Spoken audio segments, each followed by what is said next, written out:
Fala galera, professor Rafael Pinho mais uma vez, o seu professor, né, de Direito Penal e Legislação Penal Especial aqui da Loja do Concurseiro, o curso online que mais cresce no Brasil. Agora batendo um papo com os futuros policiais militares do estado de Alagoas. Você que quer ser aprovado, junte-se à tropa imbatível, gente. O curso online da Loja do Concurseiro, né, é o curso que mais vem crescendo em nível Brasil. Nós temos a melhor equipe de professores para garantir a sua aprovação. Tranquilo? Então vem comigo que eu vou esclarecer alguns pontos ali dentro do direito penal agora. Nós vamos resolver algumas questões e, é claro, você vai ser ainda mais direcionado para ter sucesso, para ter o tão sonhado e esperado sucesso na sua carreira como servidor público. Tudo bem? Então vem comigo sem perder muito tempo, tá aqui, bora falar de quê, professor? Vamos falar de desistência voluntária e arrependimento eficaz,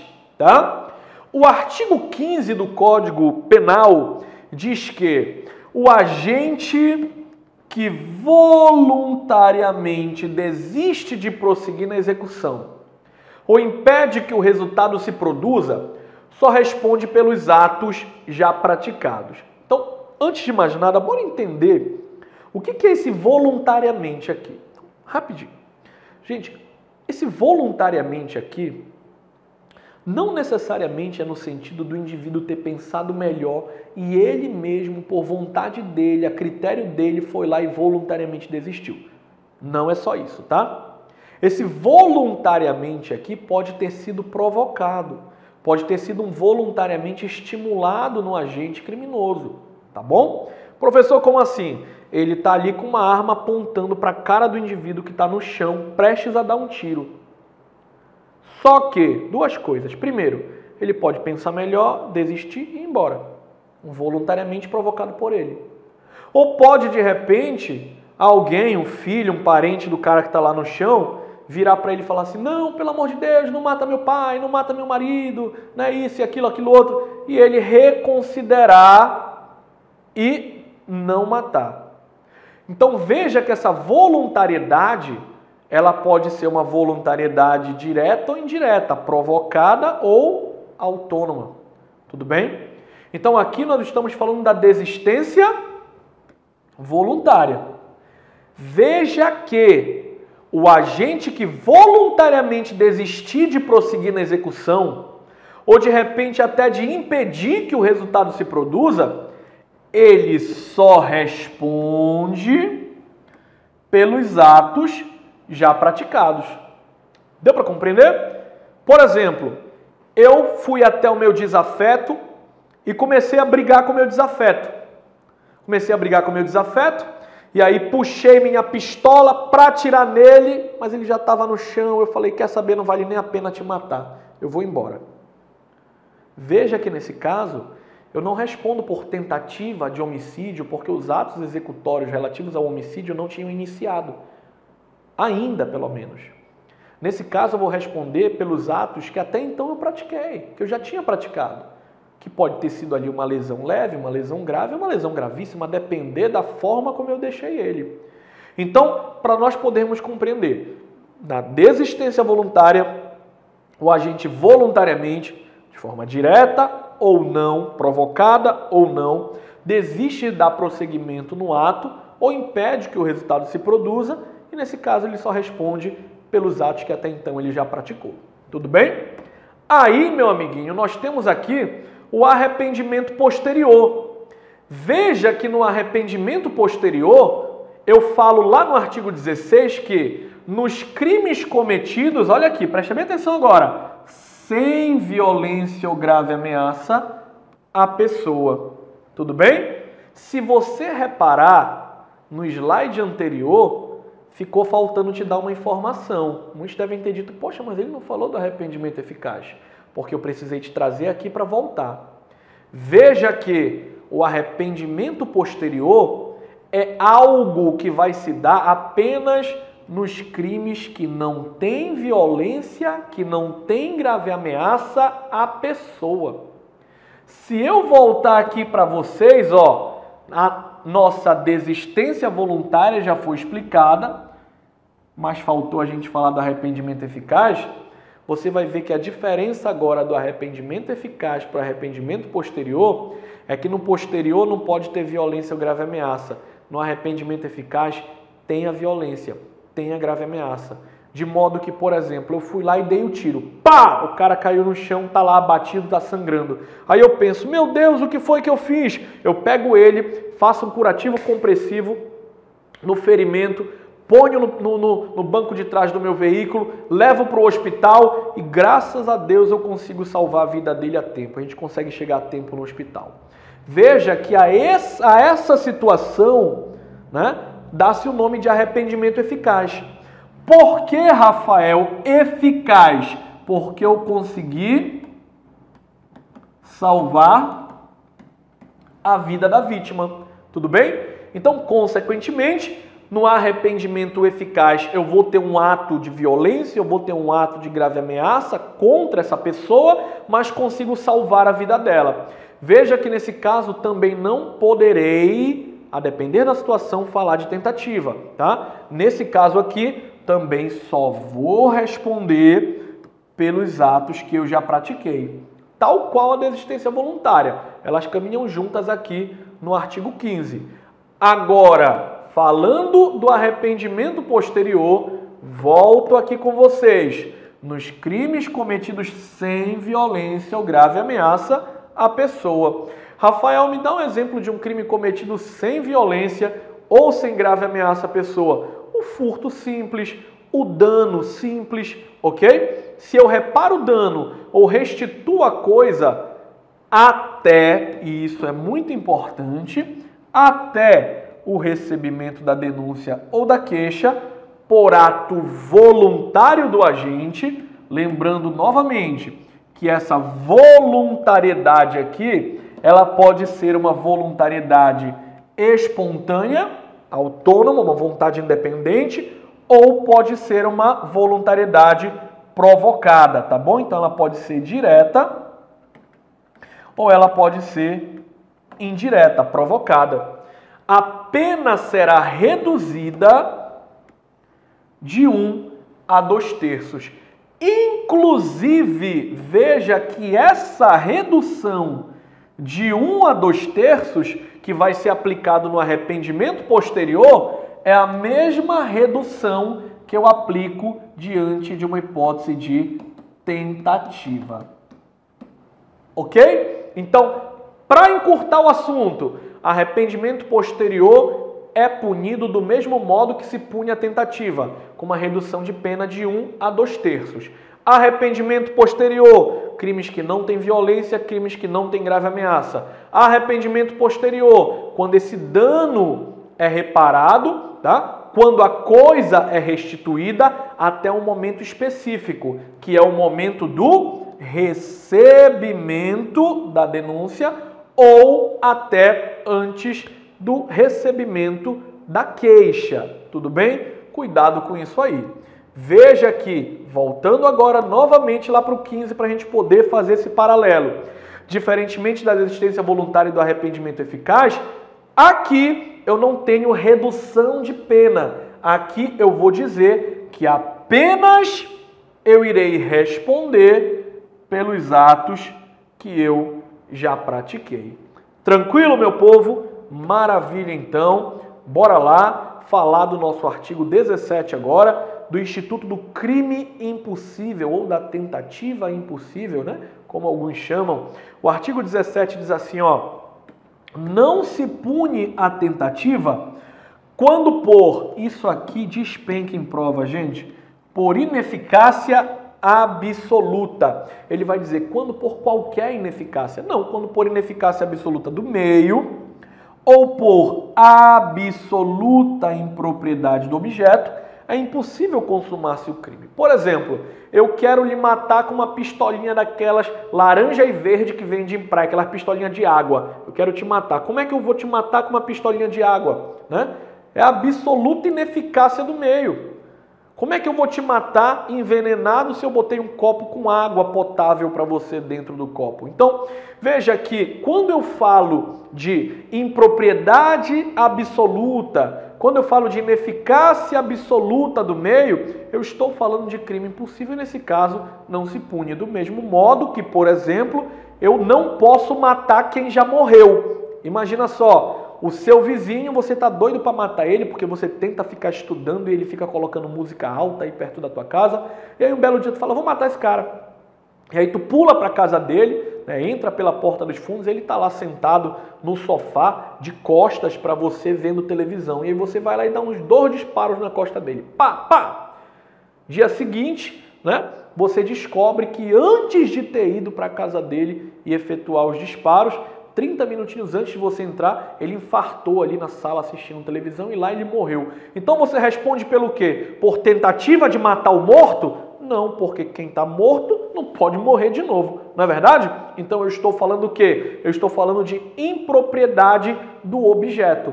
Nesse caso, você não pratica crime nenhum, porque você praticou o chamado crime impossível.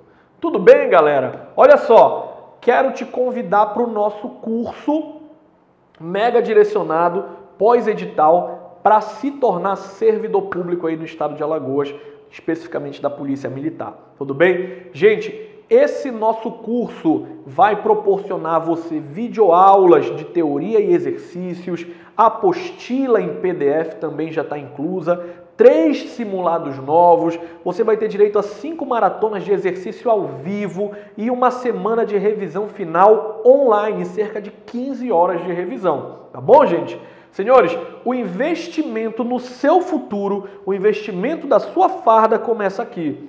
Apenas R$ 297, que você vai acessar a plataforma da Loja do Concurseiro, www.lojadoconcurseiro, e vai lá escolher a melhor forma de pagamento. Eu recomendo que você faça. Se você tiver como, faça, gente, porque tá show de bola. A melhor equipe do Brasil direcionando você para o tão sonhado sucesso na carreira pública. Tudo bem? Eu te aguardo lá, hein?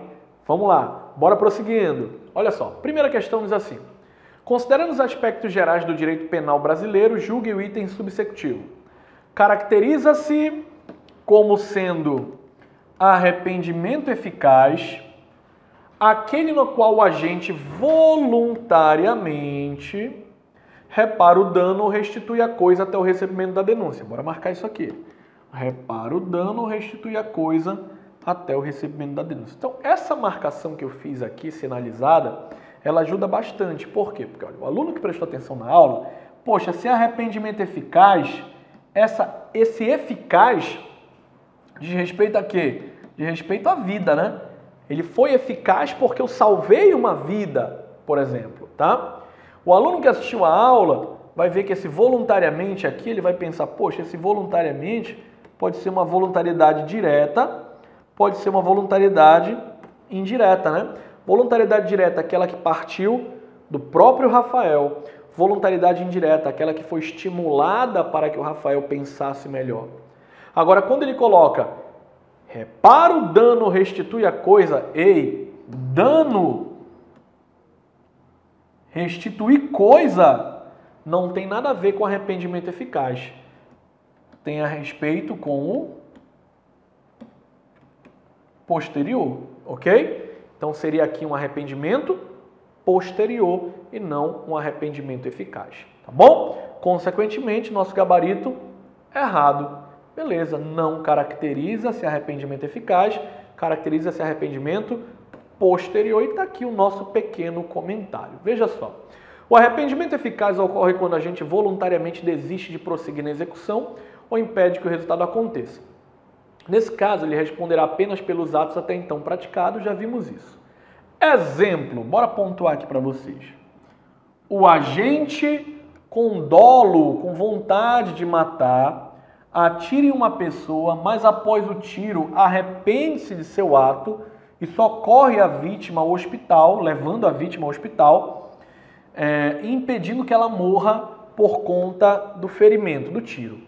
Nesse caso, ele responderá por lesão corporal e não por tentativa de homicídio, pois houve o arrependimento eficaz. Foi aquilo que eu expliquei lá no início para vocês, tá? É como se o arrependimento eficaz, ele tirasse o caráter da tentativa, então um instituto mais benéfico, ele vai recair sobre a situação de modo que o indivíduo não responda por tentativa, de modo que ele responda por arrependimento eficaz.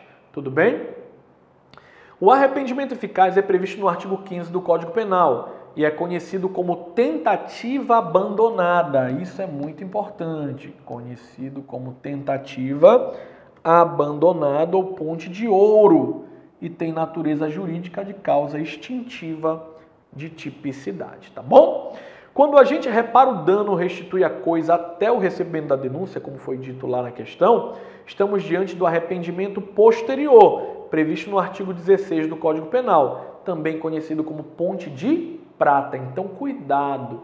CESP adora. Se o CESP te perguntar no que consiste o Instituto da Ponte de Ouro e a Ponte de Prata. Então, ponte de ouro, arrependimento eficaz, porque o ouro vale mais, a vida vale mais. É esse o entendimento que tu tem que ter. O objeto, o bem, ele tem valor, mas não vale tanto quanto a vida. Então, a prata tem valor, mas não tem tanto quanto o ouro. É essa a relação que tu tens que fazer, tá bom? Tá aqui, ó, também conhecido como ponte de prata e tem natureza jurídica de causa de diminuição de pena. Tranquilo isso daí, gente? Beleza, bora à frente aqui. Segunda questão. Acerca dos institutos penais da desistência voluntária e do arrependimento eficaz e do arrependimento posterior, julgue o item a seguir. É admissível a incidência do arrependimento eficaz nos perpetrados com violência ou grave ameaça. E aí? É admissível a incidência do arrependimento eficaz nos crimes praticados com violência ou grave ameaça? Violência e grave ameaça a quem? O aluno pergunta. Violência ou grave ameaça a pessoa, né? Saiu ruim, saiu estranho essa pessoa. A pessoa. Ok? Por quê? Porque lembre-se que o eficaz aqui diz respeito à vida. Tudo bem? Então, se eu estivesse falando aqui, por exemplo, de um arrependimento posterior, o arrependimento posterior é aquele que não fala do bem-vida, ele fala do bem patrimônio, objeto. E eu não posso praticar violência ou grave ameaça contra objeto. Ok? Consequentemente, segundo a questão, a alternativa correta, uma vez que o arrependimento eficaz alcança situações de violência ou grave ameaça contra a pessoa, a vida. Tranquilidade, galera? Bem facilzão, né? Tá aqui, ó. Dá-se o arrependimento eficaz quando a gente completa os atos de execução do crime, mas por meio de uma nova conduta impede a produção do resultado desse crime que originalmente se propusera a praticar. O agente arrependido, no entanto, responde pelo resultado decorrente dos atos já praticados nos termos lá do finalzinho do artigo 15 do Código Penal.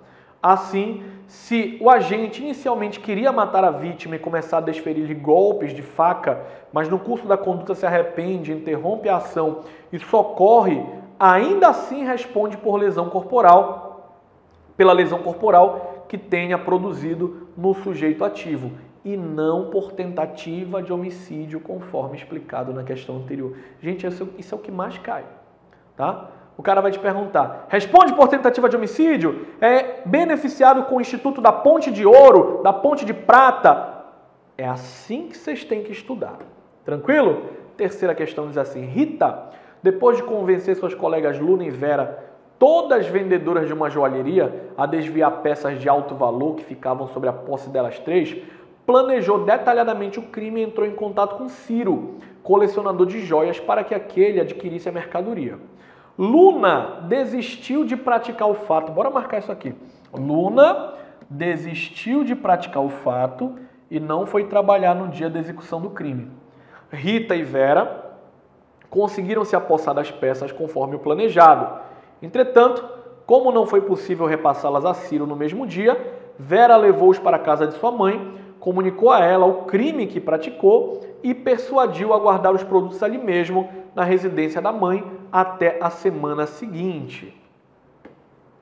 Considerando que o crime apresentado nessa situação hipotética venha a ser descoberto, julgue o item que segue com os fundamentos devidos na legislação pertinente. Luna não responderá criminalmente, porque sua desistência caracteriza arrependimento posterior. Será que está certo ou está errado isso daí? Será que eu posso falar que a Luna não responde porque a desistência dela caracteriza arrependimento posterior? Veja bem, o que é o arrependimento posterior? O arrependimento posterior consiste basicamente em uma reparação do dano. E essa reparação do dano tem que acontecer antes do oferecimento do quê? Da denúncia da queixa. Essa alternativa está errada por quê? Porque se a aluna nem chegou a ir para o trabalho, a aluna ela não consuma conduta. A aluna ela participou de todo o processo de articulação, mas no dia que era para estar lá, ela não foi. De modo que a cogitação não é punida. A aluna ela nem iniciou os atos executórios para dizer que ela possa responder por uma tentativa ou que possa ser aplicado o instituto da desistência ou do arrependimento posterior ou qualquer outra coisa do tipo. Tá bom? Então tá aqui. A cogitação da prática do crime proposto por Rita e a discussão detalhada do plano para execução do crime sequer são puníveis, posto que trata-se de uma fase interna do intercrimes, do durante o crime. Segundo a questão, Luna não compareceu na data da execução do plano, de modo que resta claro não ter iniciado nenhum ato executório. Assim, o que justifica a impunibilidade da Luna é o fato dela não ter cometido, veja bem, é o fato dela não ter cometido crime e não também a aplicação do Instituto do Arrependimento Posterior, como pretendeu a questão. Uma vez que, novamente, se ela não pratica o crime, eu não posso falar de arrependimento posterior. Tranquilo? Linda essa questão para aparecer lá na sua prova. Beleza? Galera, muito obrigado. Até um próximo encontro. Aguardo você no na nossa turma e no nosso curso completo. Tá bom? Sucesso. Tchau, tchau.